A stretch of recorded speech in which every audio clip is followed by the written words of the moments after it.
우리 말씀을 마태복음 16장 보시겠습니다.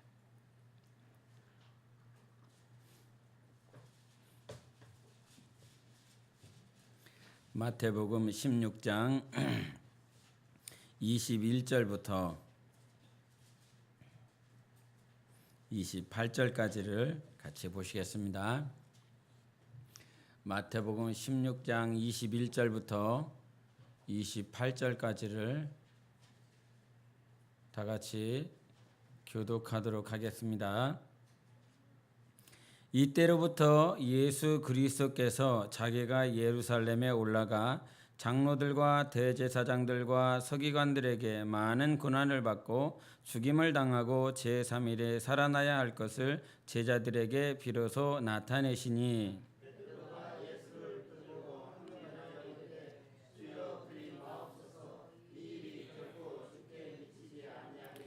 예수께서 돌이키시며 베드로에게 이르시되 사탄아 내 뒤로 물러가라. 너는 나를 넘어지게 하는 자로다. 네가 하나님의 일을 생각하지 아니하고 도리어 사람의 일을 생각하는도다 하시고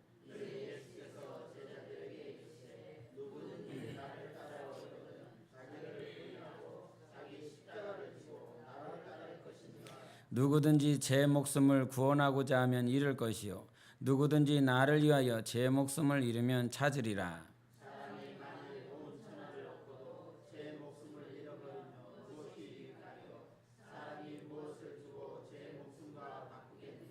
인자가 아버지의 영광으로 그 천사들과 함께 오리니 그때 각 사람이 행한 대로 갚으리라.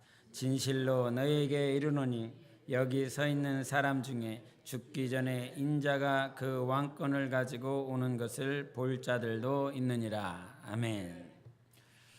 할렐루야. 주일날 말씀을 기억하고 계십니까? 주일날 말씀 어떤 말씀을 기억하고 있는지 하나씩 호가 대답한 것 같은데 하나씩 얘기해 보시기 바랍니다. 얘기하라고 그러면 꼭 고개를 숙이시더라고요.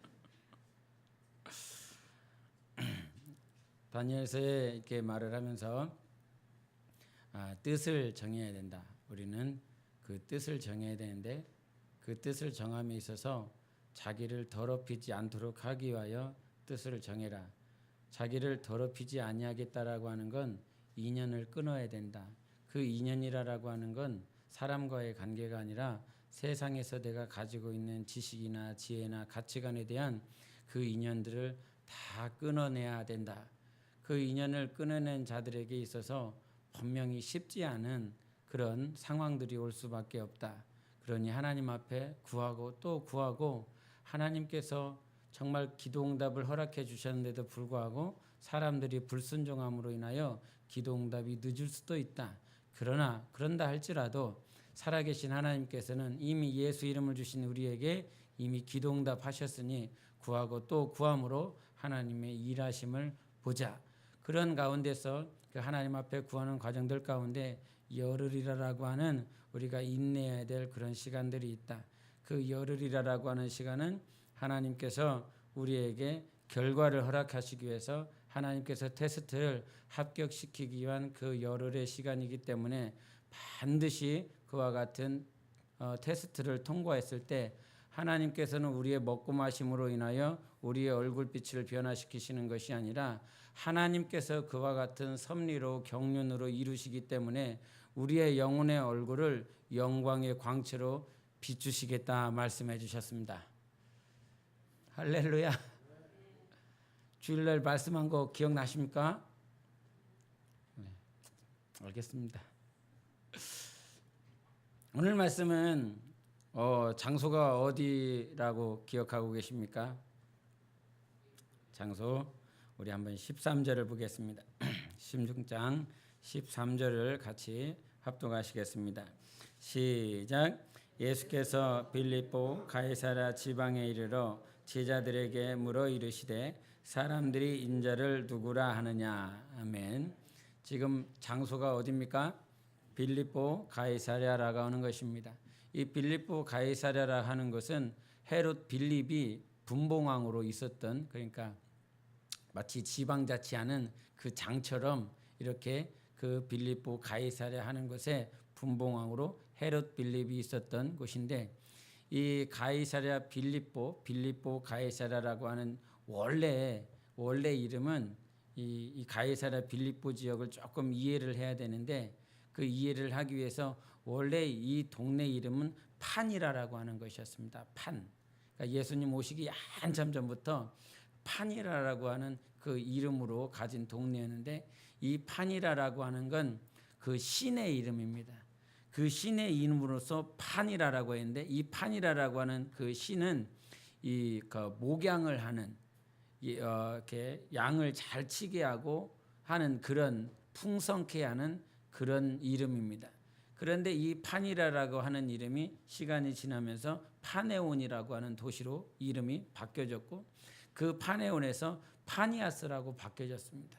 그리고 지금은 이제 마니아스라고 이렇게 지명되어진 것이 바로 빌립보 가이사랴인데, 이 빌립보 가이사랴라고 하는 이 지역은 너무나 아름답고 강수량이 너무나 많고, 그 다음에 그 물 자체가 아주 시원할 뿐만 아니라 거기서 많은 그 수량이 있기 때문에 이스라엘의 근 50% 되는 그 물을 대주는 곳이 바로 이 가이사랴 빌립보 지역입니다. 경관이 너무나 좋고 화려하기 때문에 이 헤롯 빌립이 그 지역을 뭘로 삼았냐면 그 지방 자치 안에 있는 수도로 삼았습니다. 그래서 이 가이사랴 빌립보 바로 위쪽에 보면 예수님께서 산상수훈으로 하셨다라고 하는 그 헬몬산이 있는데, 그 헬몬산은 그 만년이 이렇게 눈으로 덮여져 있습니다. 그래서 그 이스라엘 지역에서 가장 높은 산인데, 그 산에서 이 눈이 비든 이렇게 눈이든 이렇게 내리면 이 지하로 이렇게 내려갔다가 그 지형 자체가 석회암 토질이라 이게 이렇게 쌓이는 것이 아니라 밑으로 이렇게 내려갑니다. 다 석회암 토질이라. 그래서 이 내려갔던 것이 어디서 이렇게 뿜어져 나오면 가이사랴 빌립보에서 이렇게 다 뿜어져 나옵니다.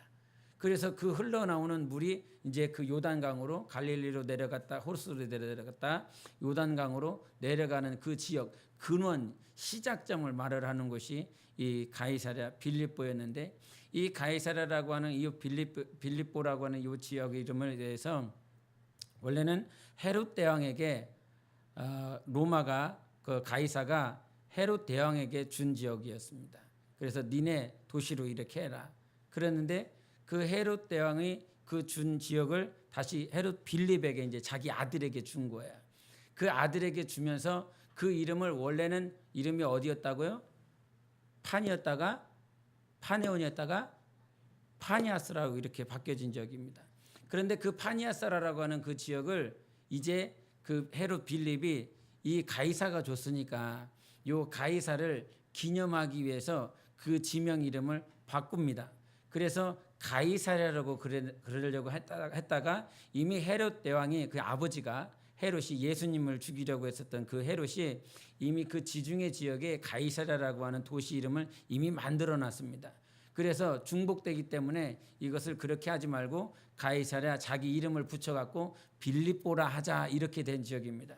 그래서 왕이 하사한 지역이고, 그 왕을 기념하기 위해서 또 그 지역에 대리석을 그 지역 안에다가 대리석으로 가이사를 기념하기 위한 그 신전을 또 만들어놨습니다.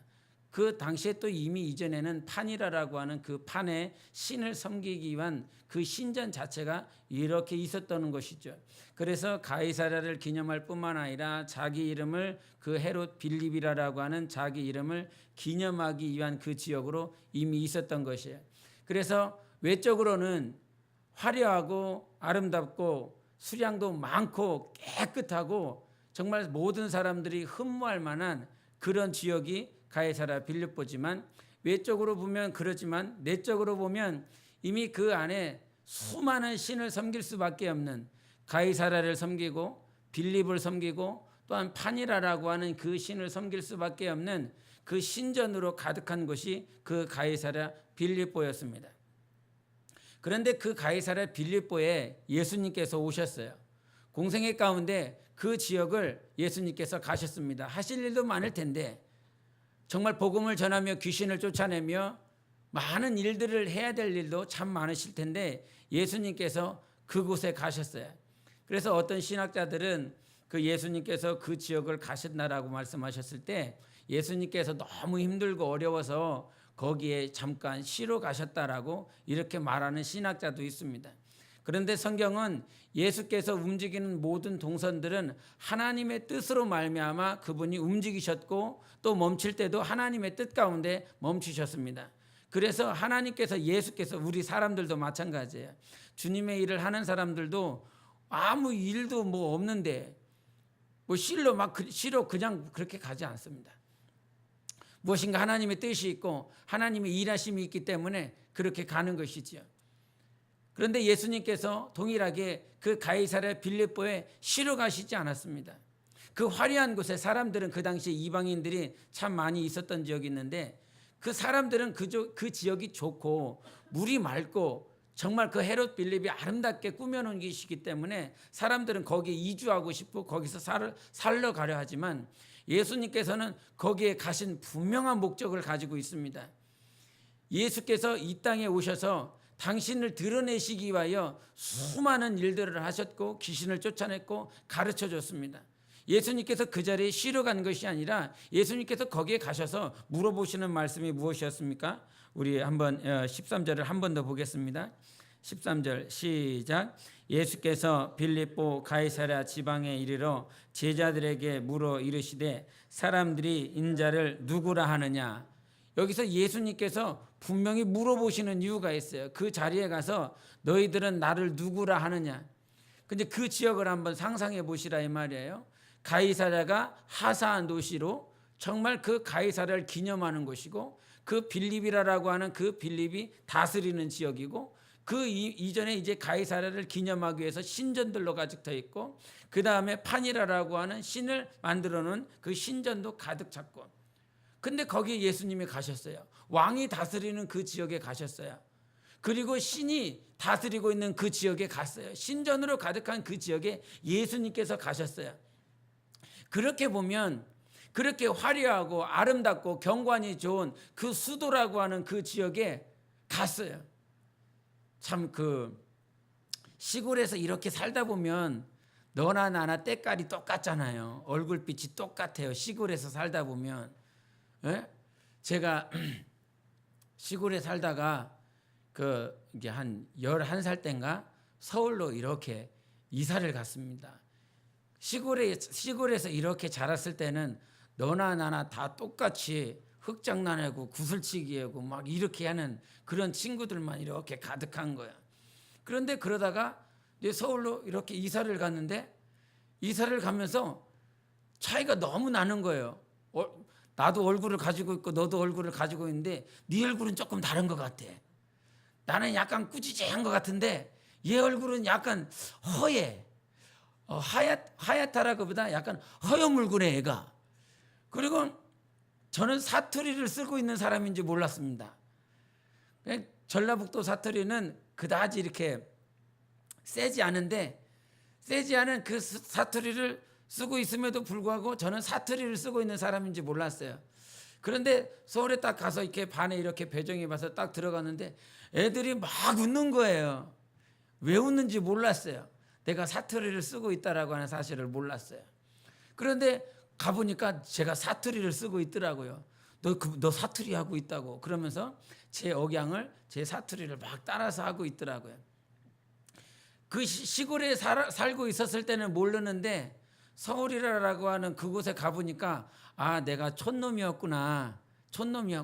여기서 저희 아이들 막 예쁘게 막 아주 예쁘게 입혀놨는데 서울에 가보면 왜 이렇게 꾸제제한지, 예? 막 그렇게 막 이렇게 티가 나더라고요.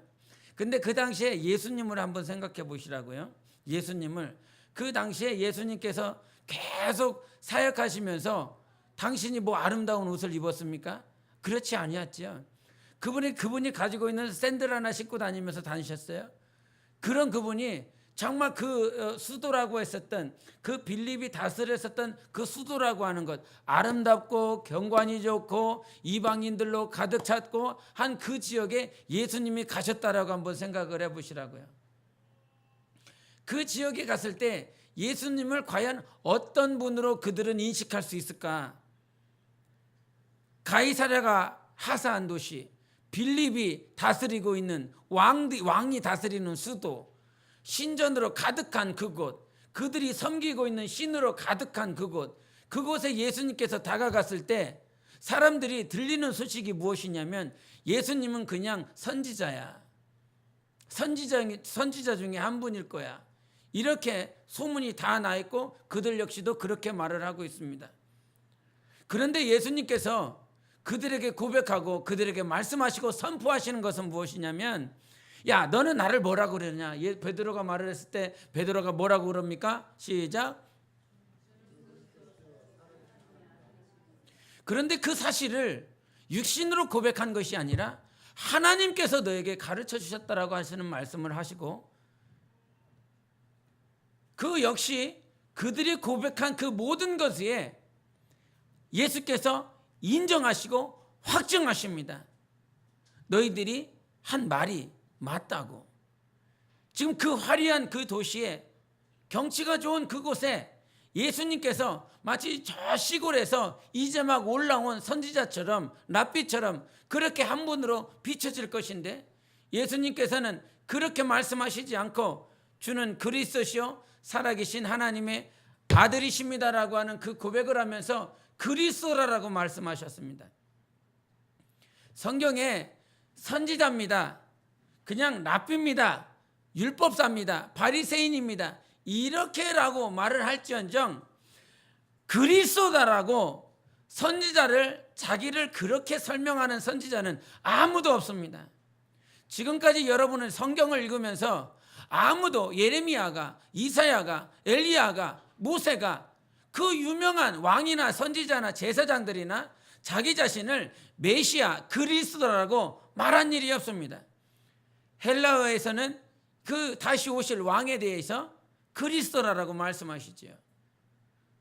그 히브리어는 메시아라고 말을 합니다. 그래서 메시아나 그 그리스도나 동일한 말씀인데, 그 동일한 말씀을 가지고 주는 그리스도다라고 그 가이사랴 빌립보 지역에 이와 같이 선포를 하는 것입니다.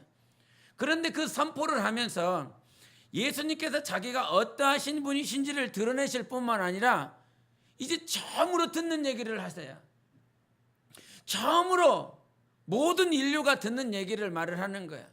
그 빌립이나 그 지역에서 살아가고 있는 사람들은 이 도시를 어떻게 하면 아름답게, 어떻게 하면 더 화려하게 많은 사람들이 찾는 유명한 도시로 만들까, 그렇게 염려하고 그렇게 생각하고 있지만 예수님께서 하시는 말씀은 18절입니다. 시작.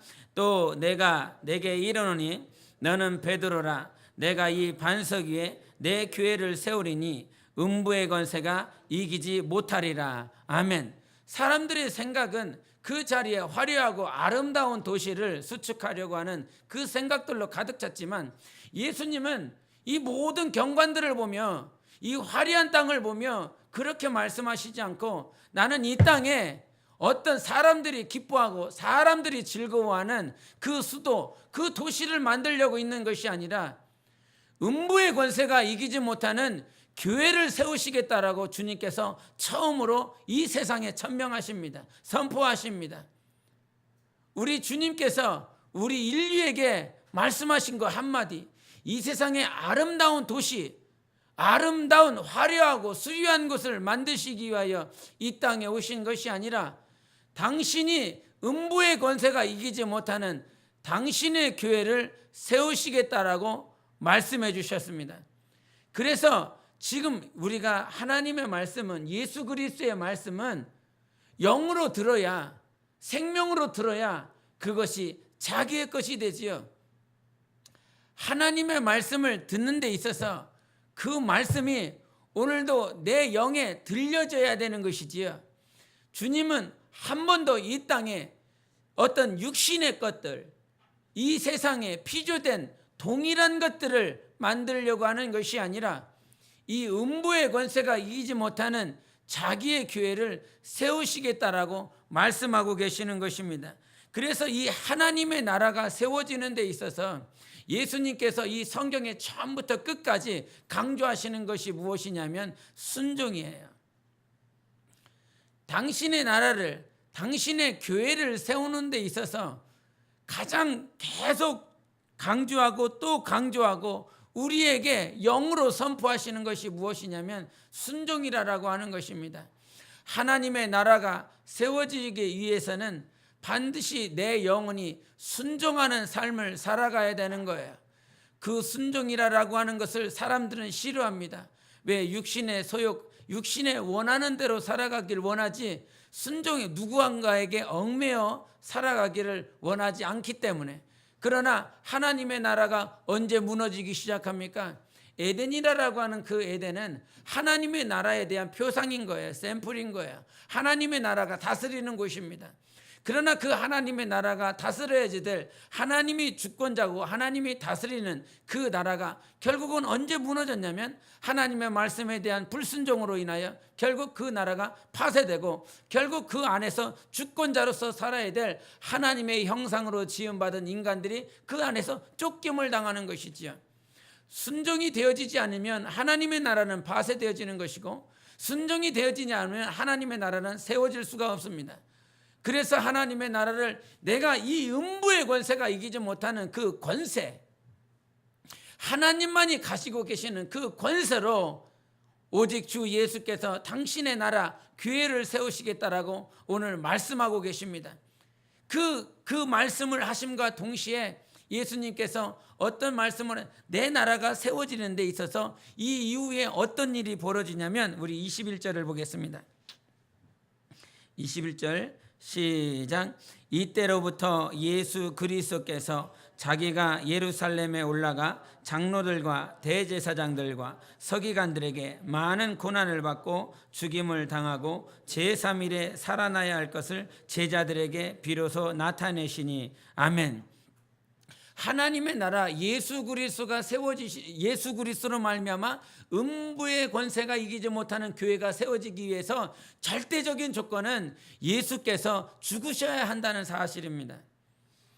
우리의 모든 죄를 들고 여러분의 죄가를 저주를 모든 가난과 우환을 당신이 지시고 십자가에서 죽으셔야만 하나님의 나라가 그제서야 세워질 수 있다라고 하는 것입니다. 그 하나님의 나라가 세워질 수 있도록 하기 위해서 나의 모든 죄를 저주를 가난을 그 십자가에서 다 도말하시고 대속하셔서 나를 내 영혼을 살리시고 회복시켜 주신 것이에요. 그래서 이 사실 위에 내가 죽어야 된다라고 하는 이 사실, 우리의 모든 죄악을 담당하고 죽으셔야 된다라고 하는 그 사실, 그런데 그 사실을 바라보면서 베드로가 가진 것, 그런 일이 벌어질 수 없습니다. 그런 일이 일어나지 않을 것입니다라고 그 예수 그리스도가 하신 그 말씀에 다른 말을 하고 있습니다. 그때 예수님께서 베드로를 향해서 사탄아 내 뒤로 물러가라라고 말씀해 주셨습니다. 근데 왜 사탄아 내 뒤로 물러가라라고 말씀하시는 이유가 무엇이었습니까? 베드로의 생각과 베드로의 마음은 단 한 가지, 하나님의 일을 생각하는 것이 아니라 사람의 일을 생각하는 것입니다. 여러분, 시간이 가면 갈수록 과거에 정말 힘들고 모질고 가난한 삶들, 힘들고 어려운 삶들을 살았었던 크리스천들과 이제 어느 정도 문화적으로, 물질적으로, 경제적으로 그나마 풍족한 삶을 살았었던 사람들과의 그 마음 자세나 그 태도가 상당히 다릅니다.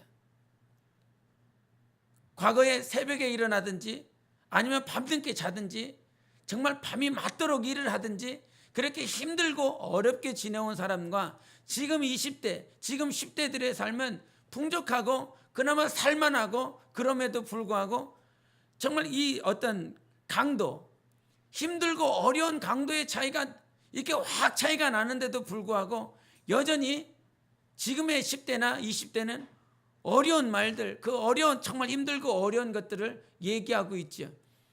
그러다 보니 신앙적인 것도 과거에는 이렇게 해라라고 말을 하면 그렇게 했습니다. 왜 이것도 못하냐 그러면 이것도 못하냐라고 하는 그 소리를 지금 하면 아마 이 결과가, 이 반응이 상당히 다를 것입니다. 그런데 그 70년대, 80년대, 90년대 지금 겪어왔었던 신앙인의 모습과 지금 21세기를 살아가고 있는 우리 크리스찬들의 모습이 과연 하나님의 일을 생각하느냐 아니면 사람의 일을 생각하느냐, 즉 사람의 처지를 먼저 생각하느냐 아니면 하나님의 뜻을 먼저 생각하느냐, 중요하지 않습니까? 너무나 중요하지요. 예수께서 이것은 단지 그냥 베드로에게 한 말이 아닙니다. 베드로에게 그냥 한 말이 아니라 우리 27절과 28절을 보겠습니다. 27절 28절 시작. 인자가 아버지의 영광으로 그 천사들과 함께 오리니 그때 각 사람이 행한 대로 갚으리라. 진실로 너희에게 이르노니 여기 서 있는 사람 중에 죽기 전에 인자가 그 왕권을 가지고 오는 것을 볼 자들도 있느니라. 아멘. 지금 이 말씀, 오늘 본문 말씀을 왜 하고 계시고 있냐면 내가 행한 대로 갚아주겠다라고 하는 사실을 말씀하고 계시는 것입니다. 영광으로 우리에게 갚아주겠다라고 하는 거예요. 지금 이 말씀대로 살아야 하나님께서 우리에게 영광으로 갚아주신다라고 하는 것입니다. 우리가 신앙생활을 하고 있지만 우리가 다니엘서에 말했던 것처럼, 주일날 말했던 것처럼 하나님은 우리를 영광으로 변화시켜 주세요. 영광의 얼굴빛으로 바꿔주십니다.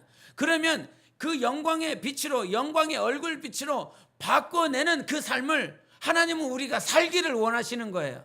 그냥 네가 살아라 이렇게 그냥 내동댕이 쳐줬는 것이 아니라 공화처럼 내버려 두지 아니하고 그렇게 살려고 할 때 우리 하나님은 우리를 도와주시겠다는 것입니다. 그래서 그분이 임마누엘인 거예요.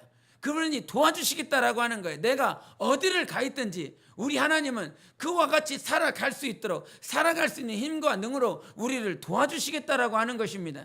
그래서 오늘 본문 말씀은 그저 그냥 네가 이렇게 해야 된다, 저렇게 해야 된다라고 하는 교훈을 주시는 것이 아니라 그 결과를 우리에게 말씀해 주고 있는 것입니다.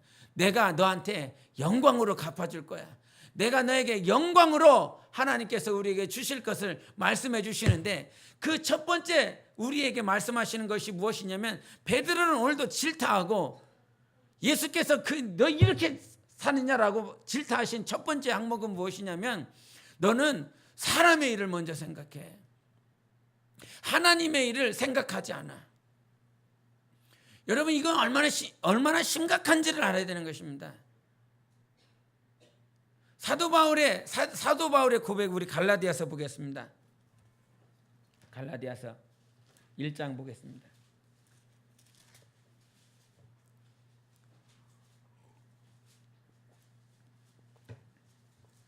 1장 10절 같이 읽겠습니다.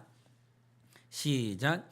이제 내가 사람들에게 좋게 하랴 하나님께 좋게 하랴 사람들에게 기쁨을 구하랴 내가 지금까지 사람들의 기쁨을 구하였다면 그리스도의 종이 아니니라. 아멘. 지금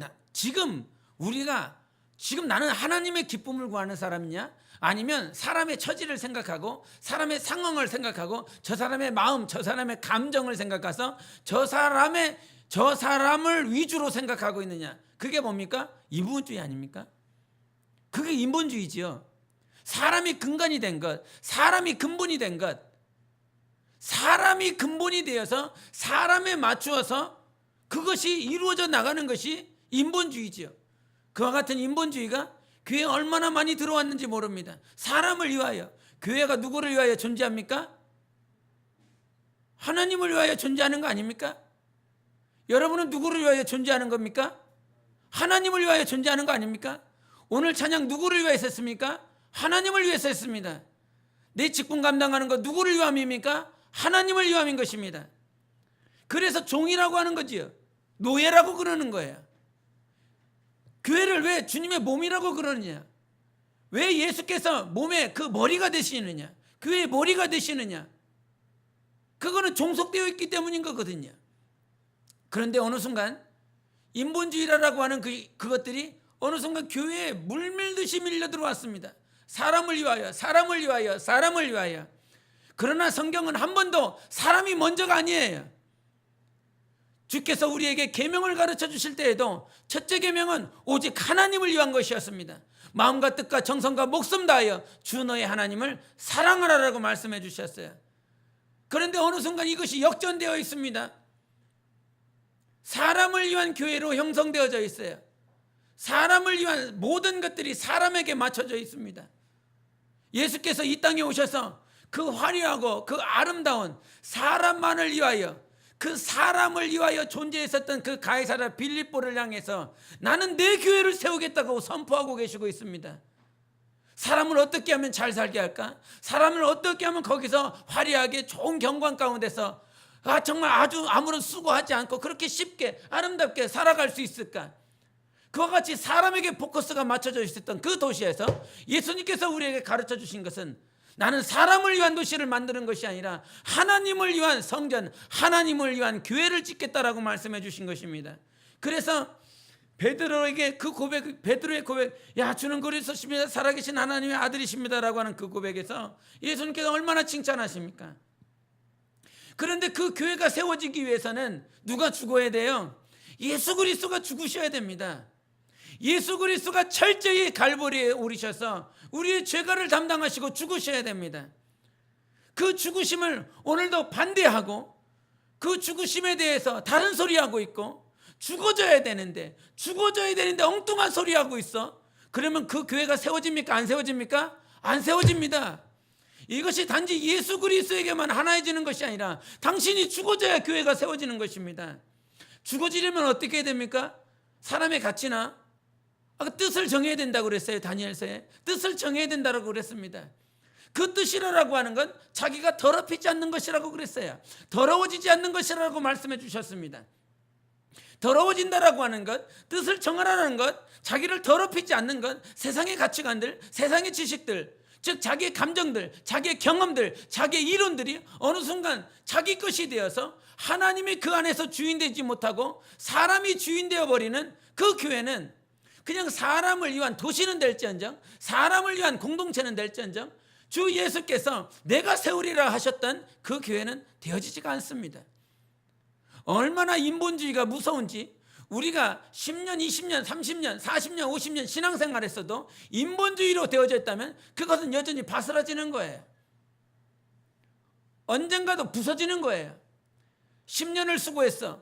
그러나 내일 무너지는 것이 인본주의로 만들어진 교회인 것입니다. 원수는 그거 쳐다보지도 않습니다. 왜? 그냥 내일 바람 불면 무너질 것이기 때문이게.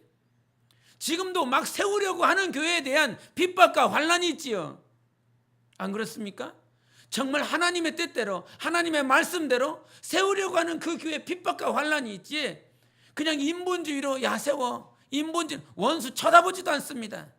오늘도 달려나가려고 하는 자들에게, 하나님의 뜻대로 살려고 하는 자들에게 힘들고 어려움이 있지요. 그저 대충 신앙생활하는 이들에게 힘든 거 없습니다. 왜? 자기가 원할 때 자기의 감정대로, 자기의 마음대로, 뜻대로 신앙생활하기 때문에 부닥치는 것이 없어요. 하나님의 말씀과 충돌되는 것이 없어요. 그러나 하나님의 뜻대로 살아보려 하는 자들에게는 충돌이 있습니다. 당연히 그렇다 이 말이죠. 이 세상의 흑암과 이 생명과 이 어둠 사이에서 충돌이 벌어집니다. 그러나 생명을 가지고 있는 자는 반드시 승리하게 되어 있어요. 얼마나 힘들고 어렵습니까? 신앙생활하기 힘들고 어려워요. 어렸을 때나 이제 막 신앙의 초보를 걸어갔던 자들에게나 하나님께서 막 아버지가 막 달래주고 조아라 하고 우리에게 필요한 거 막 채워주고 막 힘들면 막 이게 토닥토닥 해주고 울면 눈물 닦아주고 막 그 자리에서 막 현연해 주시고 보여주시고 갚아주시게 하지. 그 당시에 그 신앙의 초보 때는 아주 쉽지요. 기쁘죠. 감사하지요. 그러나 신앙생활 쉽지 않습니다. 어떤 통계에서 이렇게 설문조사를 하면서 지금 이게 청년들 20대 30대 이제 막 취업해야 되고 하는 그런 친구들, 대학교 졸업해갖고 막 2년 3년 막 뭔가 공부하고 준비하고 스펙을 쌓는 그 친구들의 스펙을 이렇게 일목요연하게 정리를 했습니다. 대학교 졸업을 했는데 평점이 한 3.5 이상이고, 그 다음에 토익 점수가 한 800점 900점대고, 그 다음에 뭐 이렇게 봉사한 것들은 막 이렇게 쌓고, 요 스펙을 가지고 70년대, 80년대 서울대 나온 사람과 이렇게 비교를 했습니다. 그 사람과 비교를 했더니 지금 20대, 30대들 졸업해갖고 열심히 스펙 쌓은 사람과 그 당시에 70년대, 80년대 서울대에서 뭐 수석하고 뭐 난다긴데 하는 사람과 비교했을 때 지금 이 사람들이 훨씬 낫습니다. 그 당시에 토익 700점이면 그냥 무슨 대기업에 자동적으로 들어갔습니다. 근데 지금은 900점 넘어도 뭐 들어가기 쉽지 않아요. 뭐 봉사해야 되죠. 스펙이란 스펙은 더 많이 쌓아야 됩니다. 그러니 당연히 힘들고 어렵죠. 지금 이 친구들이 신앙생활 한다라고 하는 거 쉽지 않습니다. 어렵습니다. 당시에는 그냥 어떤 대학도 자기가 그 점수에 골라서 갔습니다. 지금 말 들어보니까 지금 서울에 있는 대학만 가도 그 당시에 70년대, 80년대 서울대 수준보다 훨씬 높다는 거예요. 지금 서울대나 스카이를 나오면 완전 초일류랍니다. 실력이. 그런데 그 밑에만 들어가도 그 당시에 과거에 살았었던 그들보다 엄청난 그 인텔리전트라고 하는 거죠. 지식을 쌓고 있다라고 하는 거죠. 그들이 지금도 무엇인가 열심히 쌓기 위해서 세상 가운데 수고를 하고 있습니다. 그들이 신앙생활 하기 쉽겠습니까? 쉽지 않습니다. 어렵습니다. 그런데 왜 어렵냐 이 말이죠. 그냥 교회를 다녀야 되니까? 그래서 아니에요. 자기 마음에 원하는 대로 다니고 싶으면 다니고 안 다니고 싶으면 안 다니는 거, 그건 어렵지 않아요. 그러나 오늘도 우리가 날마다 주님 앞에 무릎 꿇지 아니하면 숨쉴조차 없는, 숨쉬기조차도 힘든 그 영적 생활을 하고 있는 건 하나님의 말씀대로 살아내려고 하기 때문인 것입니다. 할렐루야. 하나님의 말씀대로 살아내야 되겠기 때문에 오늘도 이 가시밭길이고 힘들고 어려운 것이지요. 그래서 주님께서 우리에게 말씀해 주셨어요. 모든 사람들이 넓은 길로 간다.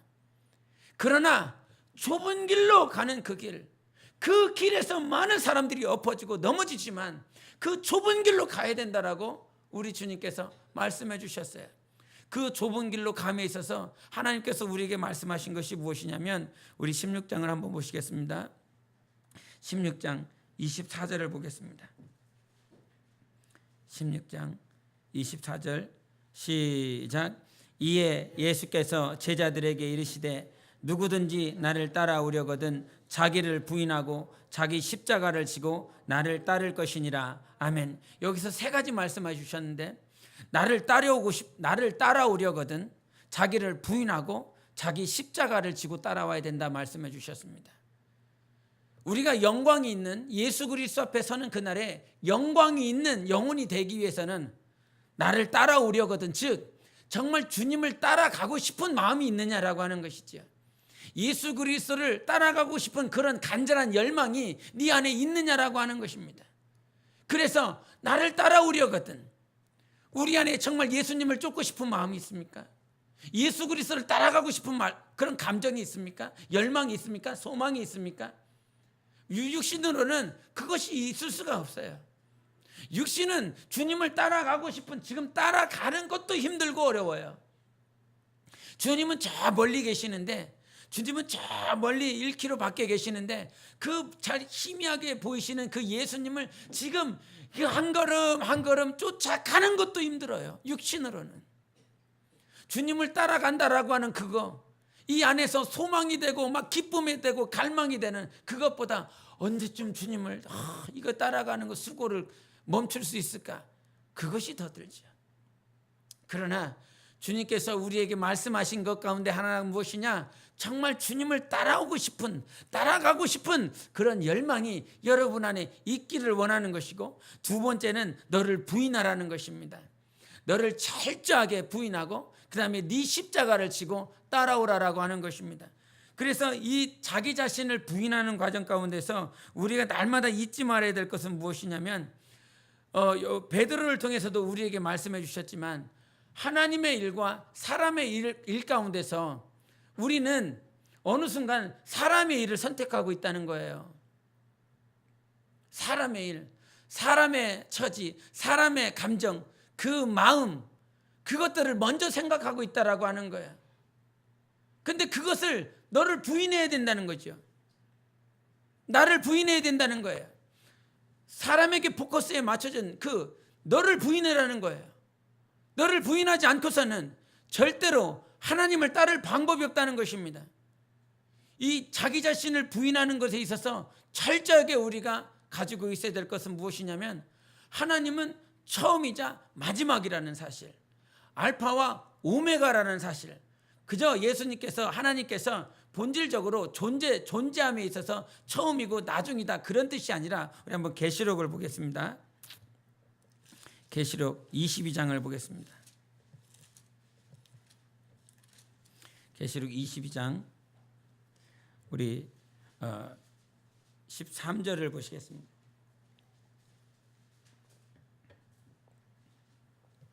계시록 13장 같이 읽겠습니다. 시작. 나는 알파와 오메가요 처음과 마지막이요 시작과 마침이라. 아멘. 여기서 예수님께서 자기 자신을 알파와 오메가라고 말씀하시고 그 다음에 처음과 마지막이라고 그랬습니다. 알파와 오메가는 헬라어를 그대로 번역을 했기 때문에 이 헬라어의 처음 자음과 마지막 자음이 알파와 오메가입니다. 그런데 여기서 처음과 마지막이라고 하는 이 처음은 프로토스라고 그래요. 우리가 프롤로그 그러죠. 프롤로그 어떤 책에 보면 프롤로그, 에필로그 그러죠. 그 거기에서 맨 처음이 프로토스입니다. 그리고 마지막이라고 하는 게 에스토스입니다. 그래서 여기서 프로토스라고 하는 말은 최우선이 되는 것을 말을 해요. 모든 사건이나 모든 문제에 있어서 최우선이 되는 게 무엇이냐면 그것이 바로 처음이라는 거예요. 나는 프로토스라고 하는 거예요. 모든 문제들 가운데 모든 상황들 가운데서 최우선이 누구냐면 바로 예수 그리스도라고 하는 것입니다. 마찬가지로 에스토스라고 하는 그 말은 그 에스토스를 그 모든 가장 최우선이었었던 그 부분에게 있어서 이 에스토스라고 하는 것은 끝 아닙니까? 이 끝이 결국은 다 자기에게로 온다는 거예요. 에스토스는. 프로토스라고 하는 것은 최우선이 되는 것은 예수여야 되는 것이고 에스토스라고 하는 그 말은 다 모든 것들이 자기 하나님께로 예수께로 결국은 다 온다라고 하는 것입니다. 이 말인즉슨 그냥 예수님께서 처음에 존재하셨고 마지막에 존재하신다 그런 뜻이 아니라 우리가 오늘도 나를 부정하고 오늘도 나를 부인해야 되는 건 예수님은 처음이자 마지막까지 처음부터 끝까지 시작부터 저 마지막까지 모든 순간들 모든 시간들 모든 것들을 우리 하나님께서 붙들고 있다라고 하는 사실입니다. 그 안에서 나 자신을 부인해야 된다라고 하는 거예요. 하나님은 처음부터 끝까지 모든 것들이 하나님이 우선이 되어서 최우선이 되어서 이렇게 진행되고 있는데 나 자신은 자기 자신은 하나님이 우선이 아니라 자기가 우선이 되어 있고 자기가 먼저 되어 있고 처음부터 끝까지 자기가 먼저야. 신앙의 초보를 걷는 크리스찬들이 다 그렇지 않습니까? 처음부터 끝까지 다 자기에게 중심에 맞춰져 있어. 자기가 먼저야. 모든 순서들이 봉사를 하든 아니면 찬양을 하든 무슨 일을 하든 자기가 먼저 초점에 맞춰져 있어. 자기가 편한 시간에 자기가 편할 때 자기에게 맞춰져서 교회가 이끌어져 나가기를 그렇게 원하는 것이 그 상황이라는 것이죠. 그러나 자기 자신을 철저히 부인하고 오직 하나님께서 신본주의로 처음부터 마지막까지 인도하시는 분이 하나님이라고 하는 것을 먼저 인정하라는 것입니다. 사람이 아니라 오늘도 우리의 삶 가운데 처음이자 마지막까지 계속 인도하시는 분은 하나님이라고 하는 그 사실을 빨리 인정해야 그것이 자기 자신을 부인하게 되고 그 부인하면서 자기 십자가를 지고 이 갈보리 언덕길을 오를 수 있는 삶을 살아갈 수 있는 거예요. 그래서 하나님이 우리 삶에 교회가 여러분 안에 교회가 주님이 원하시는 교회로 세워지기 위해서는 여러분 철저히 죽으셔야 됩니다. 철저히 죽어져야 됩니다. 예수님께서 죽으셨기 때문에 교회가 세워지셨거든요. 나도 철저히 죽어지지 않고서는 절대로 교회가 세워지지 않습니다. 여러분 안에 기도를 많이 했다고 해서 아니요. 내가 죽어지는 만큼 교회가 세워지는 것입니다. 내가 죽어지는 만큼 하나님께서 주인이 되셔서 그 교회가 세워지는 것이에요. 하나님께서는 우리를 나라라고 말씀하십니다. 나라. 근데 그 나라가 그 뜻을 보면 왜 하나님께서 우리를 나라라고 그랬느냐? 나라. 왜 나라라고 그래? 나라라고 하는 그 말을, 그 개념 안에서는 무엇이 이렇게 되어 있냐면 그 나라의 통치자가 있습니다. 내가 너를 나라라고 했다라고 하는 그 말은 그 나라의 통치자가 있음을 가르쳐 주는 거예요. 그래서 그 나라, 너는 나의 나라다라고 하는 말은 내가 너의 통치자다 하는 말씀을 우리에게 하시는 거거든요. 그런데 내가 죽지 않는 교회는, 내가 정말 오늘도 살아서 숨쉬는 교회는 예수께서 주권자가 되시고 예수께서 통치자가 되시는 그 교회가 되어질 수가 없어요. 오직 예수께서 죽으셨기 때문에, 육신의 모든 것들을 다 죽이셨기 때문에 예수께서 당신이 원하시고 기뻐하시는 교회를 세울 수가 있었던 것입니다. 그래서 철저하게 예수님을 따라가고자 하는 그런 갈망들이 여러분 안에 있기를 원하고, 여러분이 철저하게 자기 자신을 죽이세요. 사람의 것이 아니라 하나님의 것이 먼저 되기를, 하나님의 일이 먼저라고 하는 사실을, 이것이 여러분 안에 깊숙이 박혀 있기를 원합니다. 사람의 가치가 아니라 오늘도 하나님의 가치가 그 프로토스가 되어야 되는 것입니다.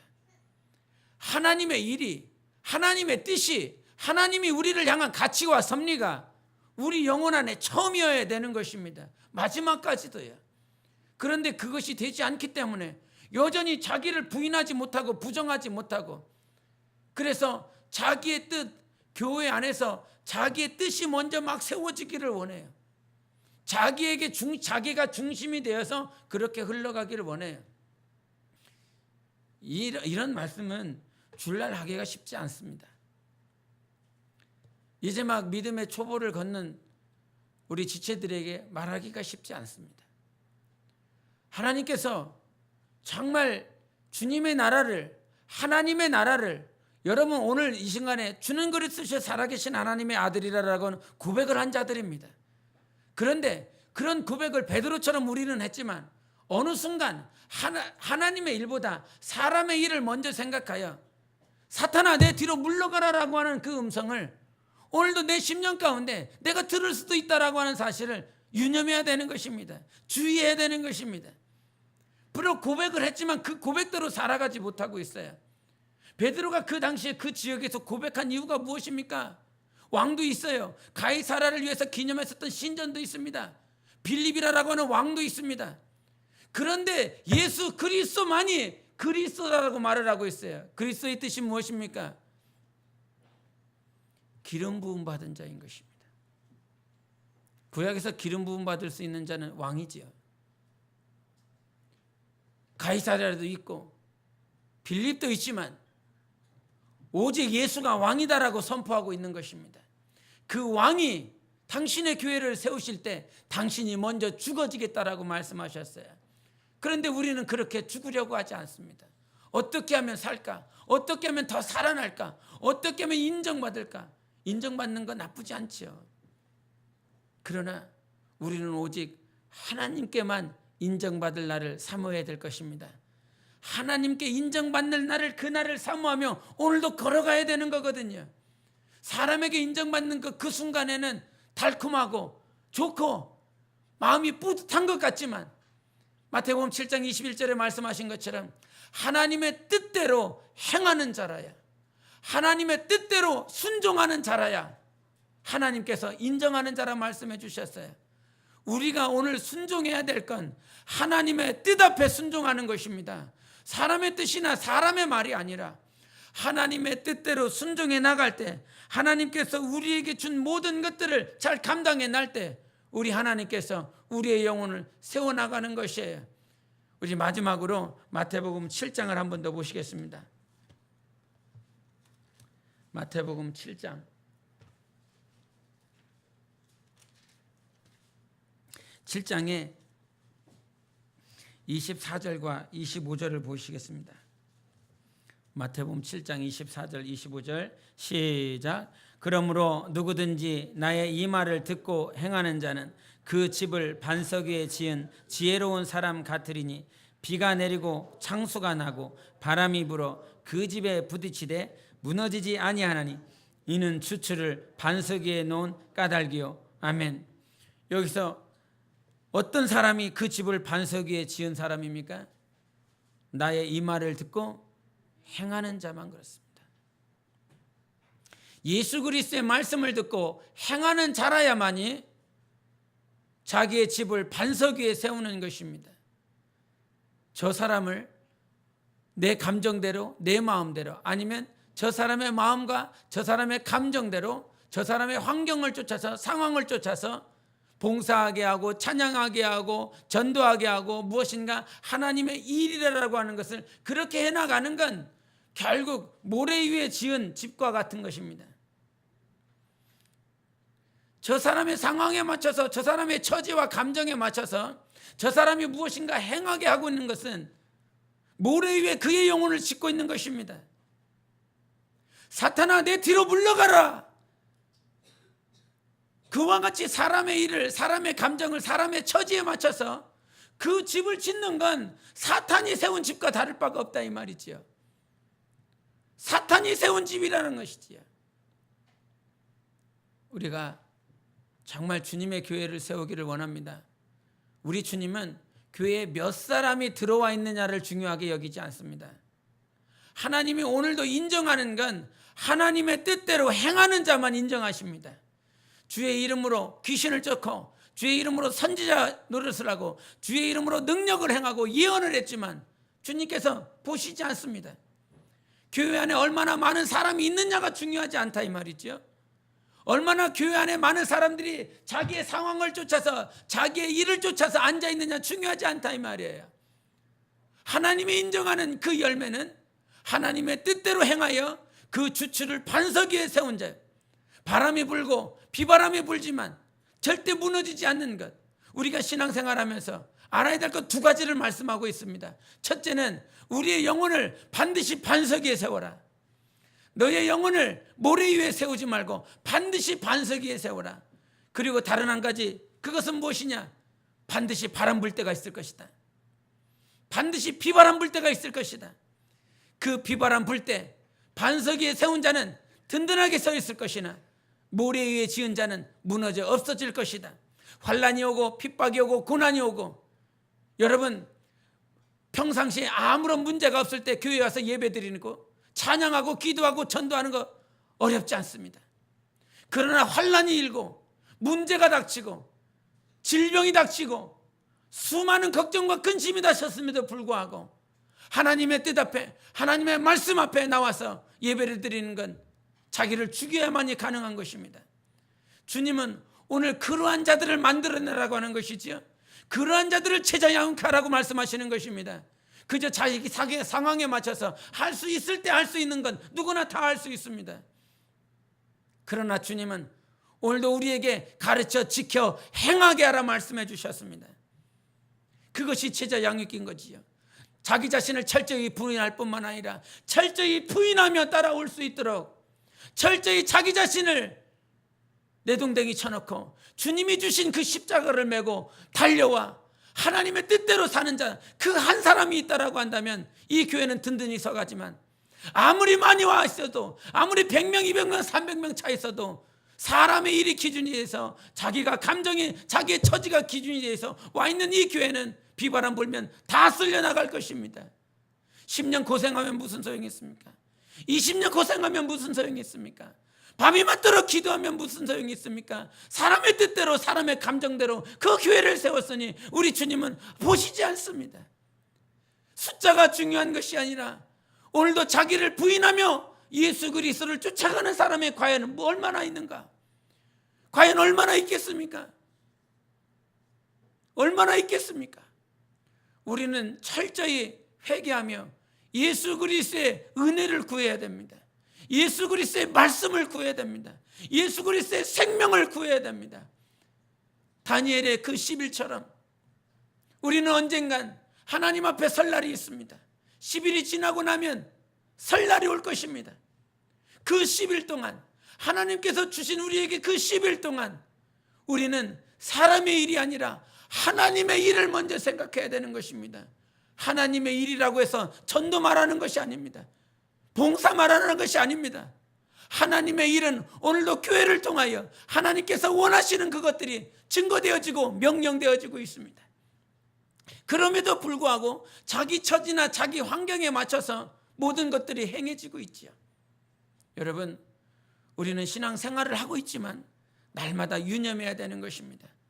내가 정말 하나님의 일 때문에, 하나님께서 하라고 하는 그 일 때문에 내가 오늘도 나를 자신을 부인하고 있는가?